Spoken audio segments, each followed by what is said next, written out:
Pernah gak sih lu penasaran tentang gimana kondisi artis cilik yang pernah lu tonton dulu? Buat gue sendiri, biasanya ada berita-berita yang tiba-tiba muncul gitu di beranda gue. Masih ingat orang ini? Beginilah kabarnya sekarang. Dan kalau misalnya lu search di Google, ingat artis cilik ini, lu bakal menemukan banyak banget berita-berita yang ngasih tahu tentang kondisi artis-artis yang pernah lu tonton. Kayak misalkan, ingat artis cilik Giovanni. Damn, Giovanni. Ini Giovanni Triowek, ini gue masih TK aja nonton dia. Beginilah potret terbarunya Bikin Pangling. Kemudian ada lagi, ingat sosok artis cilik Baim Al-Katiri kini sudah kuliah menjelma jadi pengusaha muda sukses. Masih ingat artis cilik berambut unik ini? Sempat diusir ayah kandung. Jadi nggak semua kondisi artis cilik di masa depan itu punya kejayaan yang sama ketika dia masih kecil. Dan di video ngopi kesempatan kini gue bakal ngasih tahu dan juga ngobrolin dan juga minta tanggapan ke lu semua tentang salah satu kondisi artis YouTube yang sempat di-mention sama PewDiePie 7 tahun yang lalu, yang kebetulan lagi diomongin sama banyak banget orang-orang sekitaran 3 bulan sampai 1 bulan yang lalu. Kita bakal ngobrolin soal Ryan's Toy Review yang sekarang channelnya ganti nama menjadi Ryan's World. That's right. Jadi buat lo semua yang gak tahu Ryan's Toy Review itu siapa, gue yakin lo semua yang emang baru aja nontonin YouTube di eranya Bang Wira segala macam mungkin pada gak tahu Ryan's World atau Ryan's Toy Review itu siapa. Biar gue kasih tau ke lo semua, jadi Ryan's Toy Review atau Ryan's World merupakan sebuah channel yang memperlihatkan seorang anak bernama Ryan main sama orang tuanya, terus kemudian nge-unboxing setiap mainan-mainan yang dibeli di toko-toko, ya kid stuff lah. Dan kalau misalnya lu search salah satu video yang paling banyak ditonton di channel ini, lu bakal kaget kalau misalkan ada salah satu video yang punya jumlah penonton sebanyak 2 miliar orang. Imagine. Jadi kayak kalau misalnya lu bandingkan sama jumlah penduduk Indonesia gitu yang sekitaran ada 277 juta orang gitu, dan kita semua udah pernah nonton video Ryan's. Kayak setiap orang di negara kita tercinta itu seenggaknya pernah 8 kali nonton ini video. Terus kalau misalkan kita bandingin sama jumlah penduduk yang ada di dunia yang sekiranya sekarang ada 8 miliar orang gitu ya, lu bakal tahu kalau misalkan 1/4 dari penduduk bumi ini pernah nonton videonya Ryan's. Jadi mungkin ada salah satu anak kerabat kalian yang pernah nontonin dan mungkin tahu tentang Ryan's World atau Ryan's Toy Review. Nah, jadi karena banyak banget orang-orang yang nonton dan kalau misalnya lihat videonya nggak cuman 1,1 M aja bahkan sampai ratusan juta, beberapa berita-berita luar negeri seperti The Verge terus habis itu USA Today mengabarkan kalau misalkan channel ini berpotensi bakalan menjatuhkan nama PewDiePie sebagai King of YouTube. Ini berita dirilis 7 tahun yang lalu dan karena banyak banget berita-berita yang ngabarin kalau misalkan ya PewDiePie bakalan jatuh gitu ya pamornya gara-gara anak kecil ini, PewDiePie pun ngebuat video tentang Ryan's Toy Review yang dimana dia nge-react setiap konten yang ada di channelnya Ryan's Toy Review itu sendiri. Bahkan dia buat video parodinya. Dan ini lucu banget. Ini sempat rame ditonton 11 juta sama orang-orang gitu ya. Dan buat lo semua yang belum nonton videonya biar gue kasih tahu ya, biar lo nggak terlalu buang-buang waktu. Jadi intinya PewDiePie pertama baca kabar dari berbagai macam berita-berita gitu kalau misalkan ada anak kecil yang emang bisa ngeditron tatanya dia sebagai King of YouTube. Jadi kalau misalnya lu bandingin sama sekarang, King of YouTube itu siapa? Itu MrBeast ya, dengan total jumlah subscriber udah 200 jutaan gitu kalau nggak salah. Terus itu ada T-Series dan segala macam. Tapi beberapa tahun yang lalu, which is 7 tahun yang lalu, itu masih eranya PewDiePie.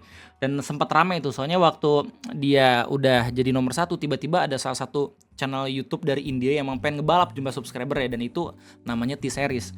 Nah itu jadi Battle of Legendary, kenapa? Karena itu kayak ibaratkan pertarungan antara original content creator PewDiePie itu sendiri yang mana itu dia bukan perusahaan besar gitu ya, versus T-Series yang dimana mereka itu adalah sebuah big corporate di di India gitu ya, dan ada salah satu subscriber PewDiePie yang di India juga bilang kalau misalnya ternyata T-Series juga punya perusahaan wifi gitu, jadi tiap kali emang ada orang yang emang nyolok internet di India itu langsung direkomendasiin channel-channel T-Series kayak gitu.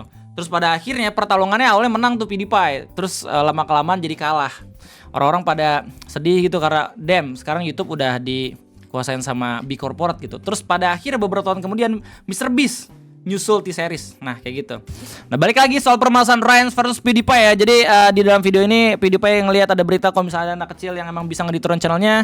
Terus kemudian PewDiePie penasaran sama channel YouTube-nya itu sendiri. Lu lihat mukanya. Terus habis itu dia akhirnya nonton setiap video yang ada di channelnya Ryan's Toy Review. Dia juga ngebaca sebenarnya beritanya, tapi dia juga nonton video-videonya Ryan's Toy Review. Dan dia menemukan fakta kalau misalkan apa yang ditulis di website ini dan juga website yang ngeberitain tentang Ryan's Toy Review itu secara cross check fakta ya dan juga secara rahasia YouTube sepertinya keliru atau tidak akurat gitu. Are not the host. Okay, let's watch the video and I'll show you what I mean. Jadi dia sendiri mengira kalau misalkan fenomena Rain Story Review ini mengingatkan dia sama fenomena ketika ada artis yang emang pengen anaknya jadi artis juga, jadi masuk ke dunia entertainment. Anaknya mungkin bakalan suka gitu ya dengan apa yang dilakukan sama orang tuanya gitu, karena emang bisa lebih dekat lagi, bisa main sama orang tua dan segala macam. Tapi secara fakta lapangan gitu, itu justru ngebuat sedih orang-orang. Kenapa? Karena ibaratkan kayak orang tuanya mencoba untuk membuat anaknya bekerja sedini mungkin. Itu yang pengen dikasih tau sama PewDiePie di video ini. Dan PewDiePie ngerasa kalau misalkan media-media besar gagal melihat fakta tersebut. It's 100%. It's so clear. Like, watch this video where they're like, we got an exclusive Walmart egg. Nah, kayak gitu intinya guys. Jadi ya dalam video ini PewDiePie nge-expose kalau misalkan apa yang dilakuin sama orang tuanya Ryan ya, selaku yang punya channel Ryan's World. Kalau misalnya di berita-berita kan dibilangnya, oh yang punya channelnya Ryan, anak kecil itu sendiri. Tapi kalau misalkan yang lu lihat di videonya, no, kata PewDiePie, tidak. Itu bukan punya anaknya, jadi itu punya orang tuanya. Coba lu kasih tau ke gua, apakah anaknya bisa merasakan revenue yang ada dalam video-videonya yang udah sampai 2 miliar orang nonton ini? Enggak, ini pasti langsung masuk ke kantong orang tuanya dan segala macem. Nah itu yang diekspos sama PewDiePie. PewDiePie juga ngasih tahu gitu ya kalau misalkan ada salah satu videonya yang jumlah penonton itu banyak banget, tapi secara rasio komen itu kayak nggak masuk akal. Nah ya. Have you ever seen a video with 11 million views and 9,000 likes? Dia juga bahkan ngebandingin sama video-videonya dia gitu yang udah punya jumlah views yang sama tapi dengan perbandingan likes dan juga komentar yang berbeda. Nah, buat lo semua yang bingung kenapa pada akhirnya gue ngebahas Ryan Story Review kayak out of nowhere banget gitu, padahal orang-orang Indonesia juga nggak tahu dia itu siapa, ya nggak sih? Jadi tadi udah gue sebutin beberapa bulan yang lalu, 3-2 bulan yang lalu, Ryan kembali lagi diomongin sama orang-orang, entah itu dari media sosial YouTube atau bahkan TikTok itu sendiri. Kalau misalkan Ryan udah seharusnya pensiun karena dia udah buat video di YouTube semenjak berumur 5 tahun dan sekarang udah 7 tahun setelah dia buat videonya. Sekarang umur dia kira-kira 13-15 tahun gitu, gua nggak tahu. Kalau nggak salah tuh 13 tahun gitu ya. Dia lahir di tahun 2011, sekarang udah 2024, berarti 13-14 tahunan. Dan banyak banget orang-orang yang menganggap kalau misalnya pada akhir Ryan udah gede dan gak seharusnya buat konten-konten anak-anak. Biarkan Ryan mengeksplor dunianya sendiri. Jangan sampai dia selalu dikekang sama orang tuanya. Itu yang pengen diomongin sama netizen. Di setiap video yang emang ada Ryan. Di TikTok pun ada satu video dengan total penonton 42 juta memperlihatkan kalau misalkan Ryan udah gede tapi masih mainan anak-anak. Lu bayangin, dari sekecil ini coy. Damn, gue lagi download Persona, maaf ya jadi nge-lag. Iya. Terus sekarang dia udah sebesar ini. Banyak banget orang-orang yang khawatir sama Ryan gitu, soalnya kalau misalkan anak teman-temannya di sekolah ngelihat, oh ternyata dia Ryan Story Review yang rame banget diomongin sama orang-orang, wah pasti bakalan diajakin dan segala macem kayak gitu. Jadi banyak banget, nggak cuma dari TikTok doang ya, tapi dari YouTube itu sendiri banyak banget YouTubers yang ngebahas tentang fenomena Ryan Story Review ini. Bentar. Nah, kayak misalkan channel ini Jack Lapidus, Ryan's World is being investigated by the feds. Terus habis itu Let Bro Retire Already, Rain KJ Strap, dan banyak banget. Jadi banyak banget orang-orang yang ngeberitain tentang bagaimana fenomena Rance yang dia udah gede tapi tetap dipekerjakan sama orang tuanya. Kayak gitu. Dan yang uniknya adalah 3 bulan yang lalu itu Ryan sempat ngerilis film atau movie namanya Ryan's World The Movie Titan Universe Adventure, yang mana film ini menceritakan tentang udah pasti Ryan Story Review. Ryan's World. Ini adalah film anak-anak dan sedihnya adalah ternyata filmnya ketika dirilis flop ya. Gak banyak orang yang nonton. Rating di IMDb-nya cuma 2,1 juga. Dan yang lebih sedihnya lagi adalah fakta bahwa wait, nah ini this film was released in the theater in the United States on August 16, 2024. Jadi rilisnya di bulan Agustus dengan total biaya film itu sebanyak 10 juta dolar. Tapi cuman dapat keuntungan sebanyak $600,000 aja. Oh my god. Ini kayak nampol orang tua Ryan kalau misalnya nggak selamanya penonton Ryan bisa di milking. Bahkan ada users review yang bilang, "Let bro retire.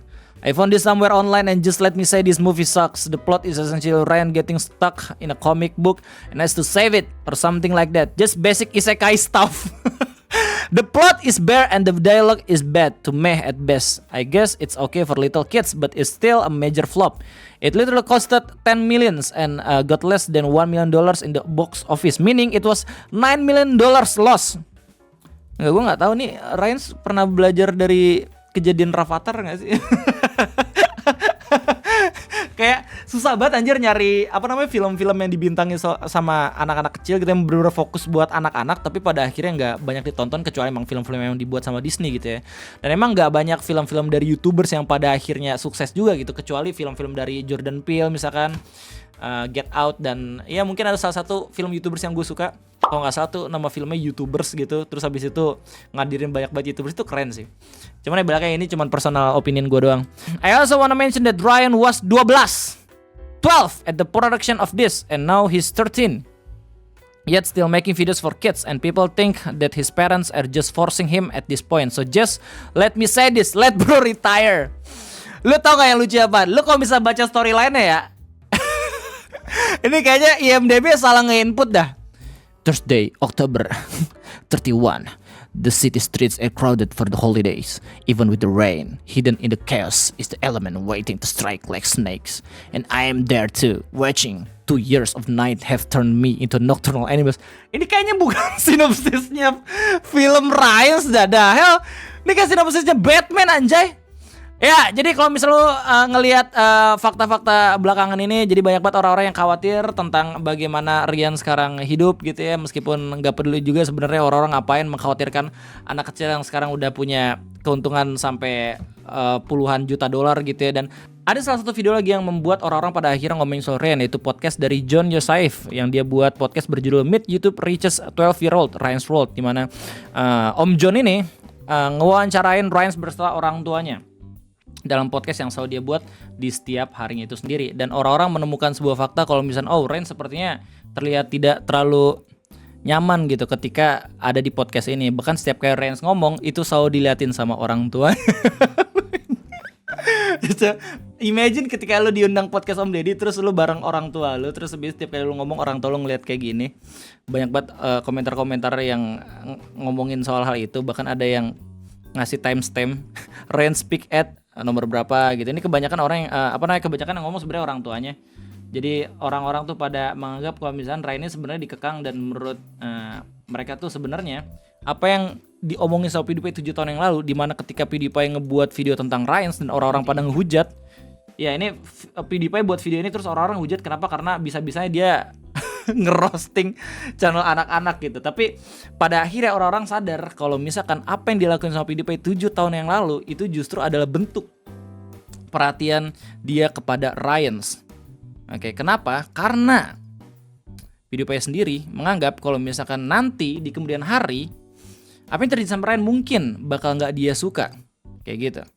Jadi intinya, bro, let him retire already, alright? Kacau. Jadi kayak ironisnya adalah justru orang-orang kayak ngelihat PewDiePie ini sebagai father figure-nya Ryan gitu ya, beberapa tahun kemudian dibandingin orang tuanya sendiri. Itu lucu banget sih. Dan bahkan kalau misalnya lu lihat channel Ryan's World, lu bakal tahu kalau misalkan pelan-pelan videonya itu diakuisisi sama adenya Ryan sendiri. Yes, Ryan punya adik kembar kalau nggak salah 2, dan sekarang lagi sering banget nge-expose mereka. Akhirnya bisa terbebas dari kekangan anjir. Cuman lu pasti bakal kebayang gak sih kalau misalnya pada akhirnya Ryan udah gede, terus habis itu ngomongin sesuatu yang buruk ke channelnya. Karena kan gak selamanya gitu ya anak bisa dikekang sama orang tua, iya gak sih? Anak bisa dimonitor sama orang tua. Kalau misalnya pada akhirnya sudah berumur 20 tahun atau lebih gitu, masuk ke masa-masa rebel, dan Ryan ngasih tahu, oh dulu gue buat video kayak gini, terus habis itu justru malah gede sama orang-orang. Ketika dia ngomong kayak gitu, mungkin aja pada akhirnya channel ini bakalan langsung jatuh anjir secara pamor. Cuman kayaknya nggak terlalu jatuh-jatuh banget sih, soalnya audiensnya anak kecil kan. Anak kecil juga nggak akan ngelihat gitu. Drama-drama kayak yang gue omongin sekarang. Jadi intinya itu aja mungkin. topik ngopi pada kesempatan kali ini emang nggak terlalu penting gitu ya, karena kita lagi ngobrolin soal YouTubers dan juga problem-problem orang-orang luar yang kita sendiri nggak akan ngefek sama permasalahan ini. Cuma mungkin buat lu semua emang pengen cari tahu, dan buat lu semua emang biasanya pengen cari bahasan-bahasan YouTuber-YouTuber luar negeri juga, mungkin ini bisa agak sedikit menghabiskan waktu kalian secara percuma. Itu aja mungkin aku. Terima kasih banyak. Silakan like kalau misalkan semua suka. Kalau misalkan belum subscribe, jangan lupa subscribe please. Terima kasih banyak. Kita ketemu lagi nanti. So, itu dari gue. Sampai jumpa.